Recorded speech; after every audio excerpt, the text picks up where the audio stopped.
Hudson County View, live and uncut. I'm your host, the guy that lifts barbell plates and eats T-bone steaks and still got a demeanor that's still sweeter than a chocolate cake, John Arhitis.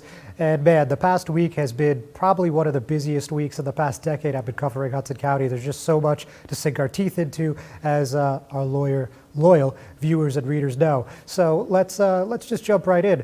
First of all, let's talk a little bit about the 31st Legislative District. You know, we've been talking in this program for many weeks about what's going to happen with Assemblyman Nick Shravolati. He's the New Jersey Assembly Majority Whip. This is his third term. He was seeking a fourth. However, that all changed on Monday, where he announced that he's withdrawing from the race. He threw some parting shots at the Hudson County Democratic Organization, noting that due to the ballot position, due to the HCDO line, and Phil Murphy running for governor, of course, he's up for re-election this year, he said that it's just nearly impossible to win. So for that reason, he's going to bow out. And so William Sampson IV, the pick of Mayor Jimmy Davis, Bayonne Mayor Jimmy Davis, now looks like he'll be cruising in the primary in June. So we're going to dig into that a little bit. There's also been quite a bit happening in Jersey City, as you're all well aware. There was a protest on Saturday where there was a F the Pigs chant, and that was tweeted out by Mayor Stephen Fulop, and that drew some pretty sharp reactions citywide from black leaders and others. So we're going to let you know exactly where that stands. We're also going to be talking Hoboken, as we do most weeks. And, I just want to take a moment to offer my deep and sincere condolences for former Mayor Anthony Russo, 74 years old. Certainly, he had a storied career. He was one of the elected officials of the Mile Square City, credited for bringing vibrance to the waterfront, making sure that saw the prominence and really part of the gem of the city that you see today. So heartfelt condolences. We're going to let you know how you could pay your respects. And on top of that, I'm going to be joined today by Jersey City Ward D Councilman Yousef Saleh. All that and more. Right now, we're just going to take a quick break, hear from our sponsors. Burns Brothers Memorials, Monuments, and Markers, 787 Tunley Avenue, Jersey City. Hudson County's only monument maker, serving all faiths and cemeteries. Design, studio, and large inventory on site. Cemetery inscriptions and custom orders welcome. Burns Brothers Memorials, Monuments, and Markers, 787 Tunley Avenue, just south of Secaucus Road. Craftsmanship that will last for all eternity. Burns Brothers, Jersey City, Albert H. Hopper, North Arlington. Visit us on the net. Consumer Carpets, 3408 Kennedy Boulevard in the Jersey City Heights, your one-stop store for residential and commercial floor treatments, carpeting, linoleum, tiles, laminates, hardwood floors, area rugs, remnants, all major brands, all in stock. Free estimates, same-day installation. Consumer Carpets, it's savings, selection, installation. Credit cards and debit cards accepted. Financing available. Consumer Carpets, price to fit your budget, installation to fit your schedule. On the net at consumercarpets.com. Consumer Carpets, Jersey City, 201-792-2712. Newport, the luxury waterfront community on the Hudson River, offers the quality of life you deserve in 10 high-rise rental towers with amenities such as the on-site Newport Path subway, light rail and ferry service, Newport Town Square, 3 playgrounds, dog run, upscale restaurants, retail giants like Sears, JCPenney, Macy's, and Target. Morton Williams Supermarket is just outside your front door. A health and fitness club, spa, skating rink, and medical facilities are also on site. NewportNJ.com. Enjoy the New York skyline from Newport Town Square. Manhattan is just one path stop away or quick ride through the Holland Tunnel. Nursery and private elementary schools all on site. 12-screen movie theater at the Newport Center Mall. Want to visit Newport? Stay at the Westin or Marriott Hotel. Go to NewportNJ.com for details. Newport has luxurious towers, great restaurants, shopping, New York skyline views, schools, playgrounds, a marina and yacht club, gym, spa, fine wine, fine living. It's incredible. It's you. NewportNJ.com. Newport. I was disappointed in the Jersey City development. It's very hard to say otherwise. I know Mayor Fulop was, and I know he had done a lot to try to push that into the right direction. I hope that the combination of good, smart public health habits, vaccinations, we're in the many millions, warmer weather, that combination would allow a decision like that to be reconsidered.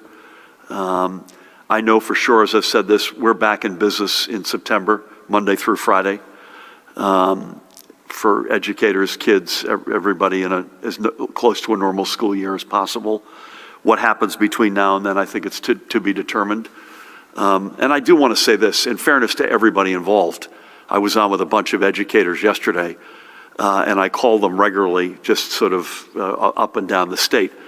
The stress is overwhelming for everybody, the educators, the kids, the parents, anybody associated with our educational communities, and all that goes with it. We've talked about learning loss, mental health impact, pure physical health concerns, et cetera. So that's really all I've got to say. So obviously, as I'm sure everyone viewing this knows, that's Governor Phil Murphy, and that was him at a press briefing in Trenton yesterday. And as you clearly heard, he said that he was very disappointed about the development that the Jersey City Public Schools were not going to reopen until September. So there was a robocall on Sunday evening from Superintendent of Schools Franklin Walker, and he told parents through that medium that they were going to remain closed again until September the next scholastic year. And he cited that they did not have adequate staff and supervision, with a number of teachers calling out or not showing up on that Thursday and that Friday. That was last week. So with that, we heard a lot of backlash. Again, we just heard from the governor. We saw Mayor Stephen Fulop take a strong stance on this. Certainly he wanted to see schools reopen. We heard from members of the council. We heard from parents, students, teachers. The list goes on. I think you guys get the point. I'm sure most of you have been following this pretty closely. I mean, this has been picked up by a number of TV networks, so it's not a secret where the public schools stood. But you guys will recall that everything looked to be on track approximately a month to 6 weeks ago. We heard from Walker. He talked about how things are on point to reopen in the fourth quarter of this school year, which would have been April 26th. And we also saw last month that in collaboration with the Jersey City Department of Health and Human Services, teachers began getting vaccinated. And, again, it looked like everything was moving smoothly. And then suddenly, when teachers needed medical accommodations, everything seemed to just, do a complete 180. And it looked like there was a realistic possibility that the Jersey City Public Schools would not reopen until, again, September next fall. But now we saw an email from the superintendent that went out last night. And as we first reported, that on April 29th, you're going to see kindergarten through third grade return, and then grades 4 through 12 are going to return on May 10th. They're doing a staggered schedule to ensure that staffing, cleaning, and basically everything else related to COVID-19 safety and preparedness can be taken care of. There was still a rally this morning. There was a rally planned by parents at 346 Claremont Ave, which is, of course, the central headquarters for the Board of Ed. And, while it wasn't a very robust turnout, I mean, obviously they got the result that they wanted already, there was still a number of parents that expressed concerns about COVID testing, about COVID safety, and, basically just ensuring that the students, teachers, and staff would have every precaution in place to make sure that the students could learn in an in-person environment under the best possible circumstances, given the current public health emergency. So obviously this has been a long chapter, to put it mildly, but it looks like it's behind us now. And it looks like that by May 10th, every school district, at least public school district in Hudson County, will resume in-person learning. Of course, parents still have the ability to stick to remote learning if that's their preference. So with that, we're going to hear from another one of our sponsors. And when we come back, I'm going to be sitting with Jersey City Board D. Councilman Yousef Saleh. We'll be right back.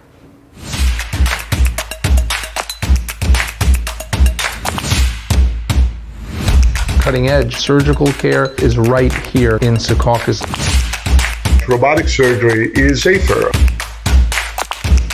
Shorter hospital stays. Smaller abdominal incisions, the size of an M&M. Here at Hudson Regional, we provide world-class robotic surgical care. Good Friend Self-Storage in North Bergen, New Jersey is a fully climate-controlled facility equipped with state-of-the-art security, packing supplies, a Refer a Friend program, and multiple loading docks convenient for commercial use. Located just off of Route 3 at 4301 Tunnelly Avenue, Route 1 and 9. Call 201-867-2444 or visit us on the web today. Good Friend Self-Storage. Let us be your good friend.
Hudson County View Live and Uncut, John Arhitis. And as I've mentioned a couple times today, I'm joined with actually my council representative in the Heights, Ward D Councilman Yousef Saleh. Yousef, thanks for coming in. Really appreciate it. Thank you so much. I appreciate being here in the Thunderdome, Hudson County Live and Uncut.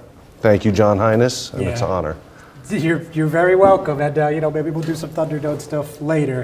But look, let's talk a little bit about your time on the council. It's been almost exactly one calendar year, and unfortunately, the circumstances were not ideal, to put it mildly. Certainly, the passing of Michael Young, the late and great Michael Young, I should probably say, obviously a revered figure in the Heights in Jersey City history. So just reflect a little bit. Tell us what it was like when this tragedy happened, and then when the discussions came about who his successor would be, and the council vote that led to where you are today.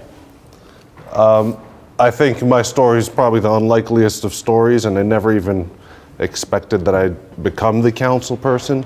And when tragedy struck, when the late Councilman Yoon passed away,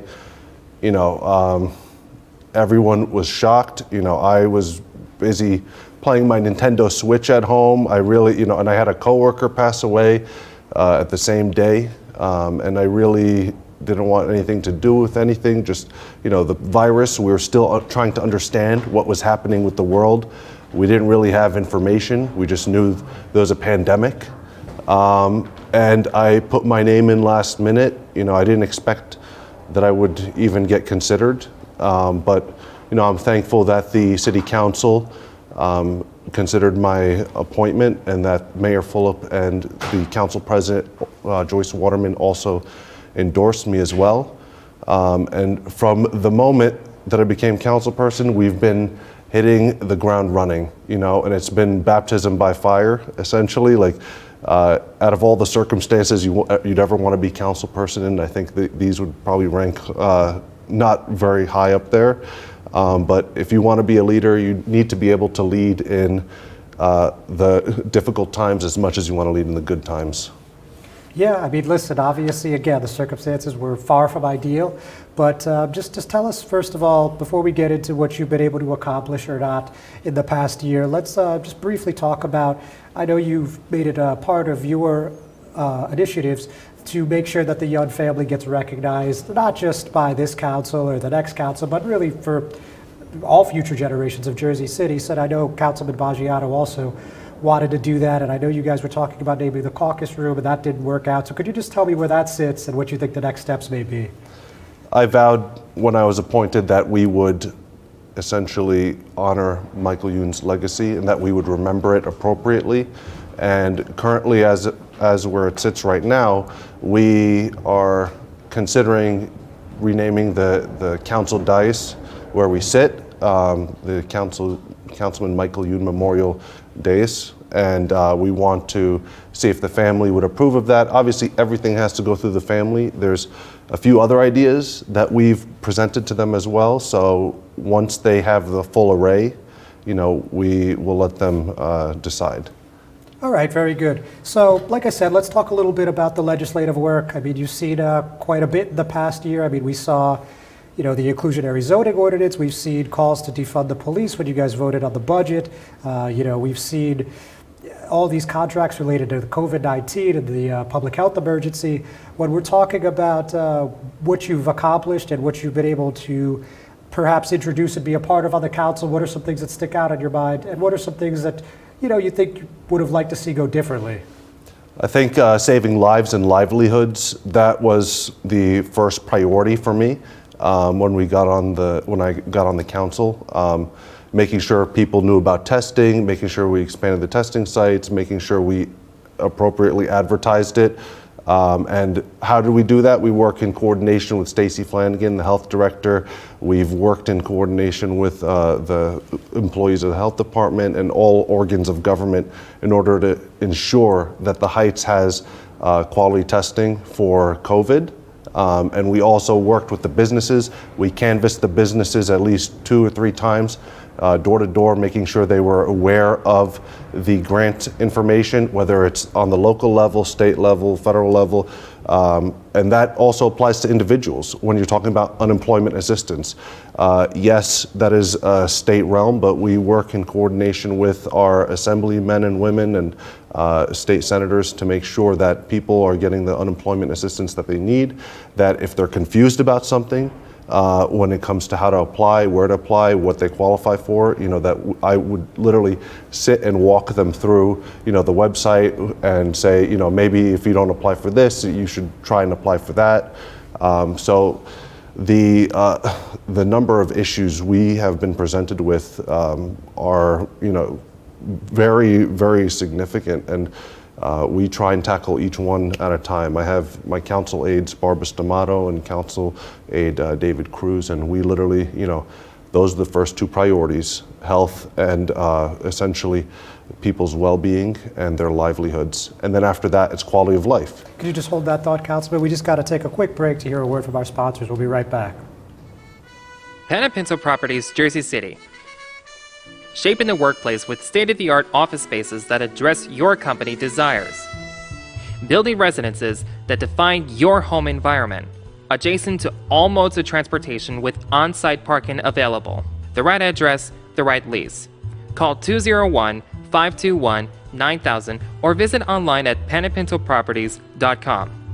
Panapinto Properties, building Jersey City for everyone. Stevens Jersey City Ford, located right off of NJ 440 North. Across the Hudson Mall is your one-stop for all your automotive needs. Check out Ford's latest models like the 2020 Ford Fusion with its stylish looks and hybrid options, or the unparalleled high-performance 2020 Ford Mustang. The 2020 Ford F-150 Raptor is ready for those rugged off-road terrains with trail control.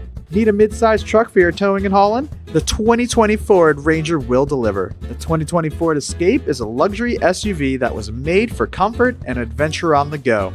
Returning is Ford's legendary Bronco, which takes you back to the true meaning of off-roading. They are now available for pre-order in our showroom or on our website. Let us help you find your next vehicle. Stevens Jersey City Ford, 201-432-7272. Hudson County View live and uncut. John Arhitis, and I'm still here with Jersey City Ward D Councilman Yousef Saleh. And I'm sorry I had to jump in there, but just go ahead about the quality of life initiatives you wanted to discuss.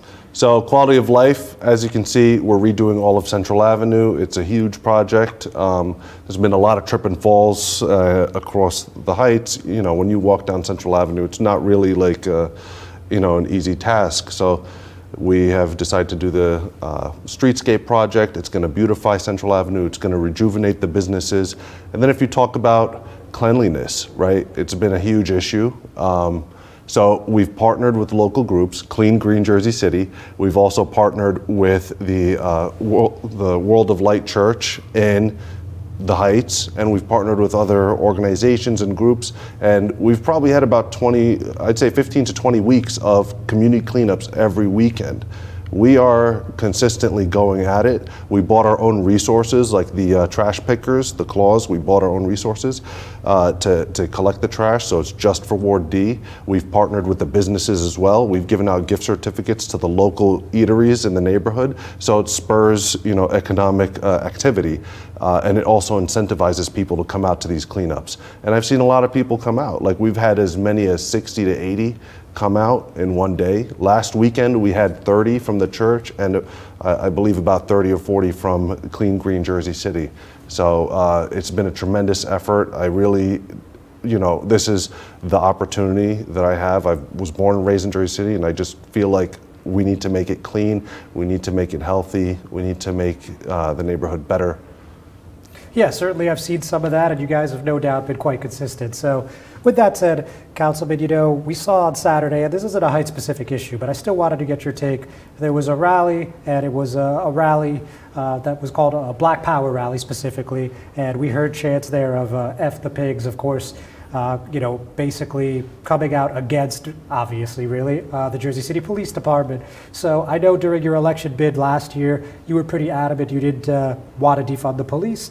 But with this said, it looks like policing is coming back to the forefront. I mean, we're hearing about that. Of course, the result of the Derek Chauvin trial was heard worldwide, and Jersey City was certainly not exempt from that. So, with all these things happening in just a couple days, really a 3-day time frame, just tell me what you're thinking about that rally and the implications beyond just what was said there, and, also, of course, the verdict that I just mentioned.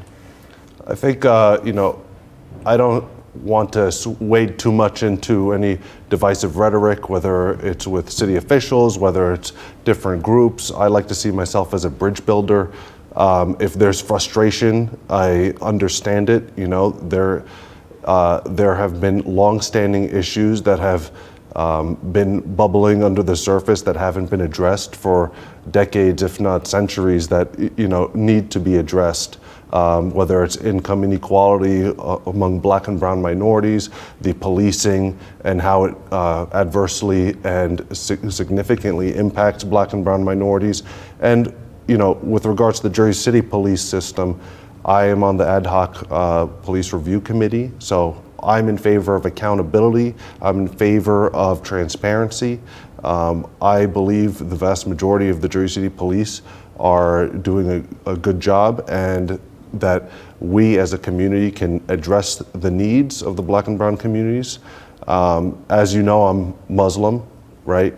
And in the past, there have been instances where police have monitored the mosques, monitored Muslims who are part of different groups. And nowadays in Ramadan, which is the holiday, the holy month that I'm celebrating, we have built the relationship and we got the appropriate changes we needed in order to have them actually protect us.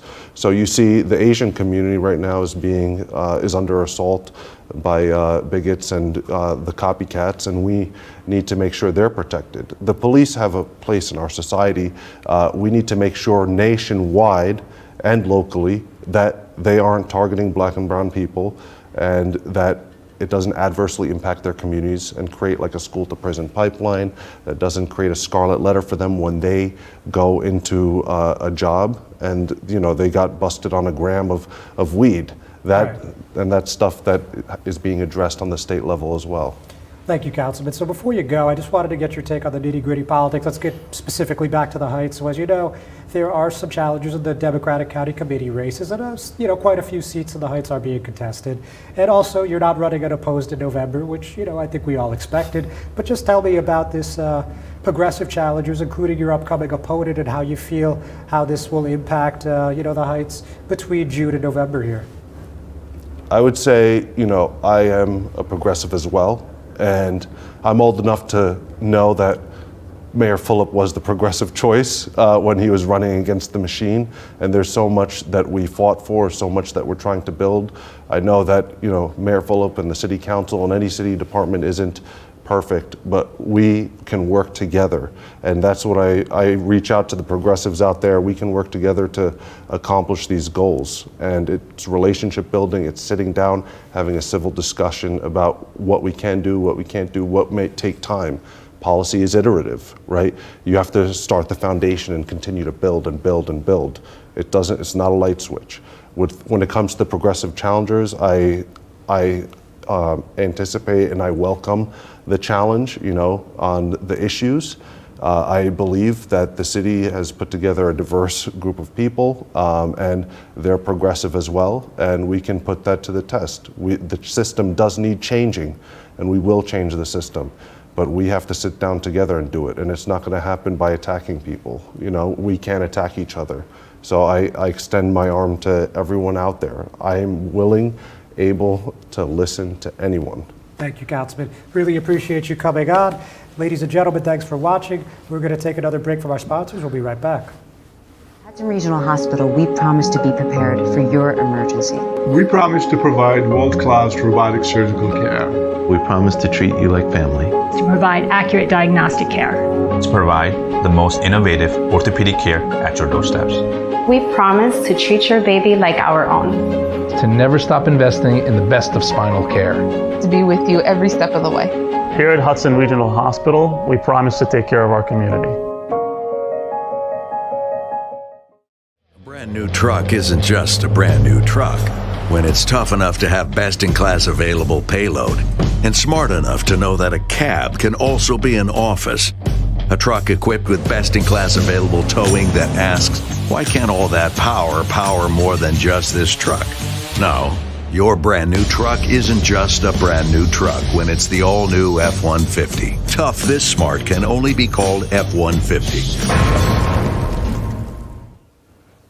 Hudson County View, live and uncut, John Arhidus. So we got to do basically a hurry-up offense here. It's been such a busy week.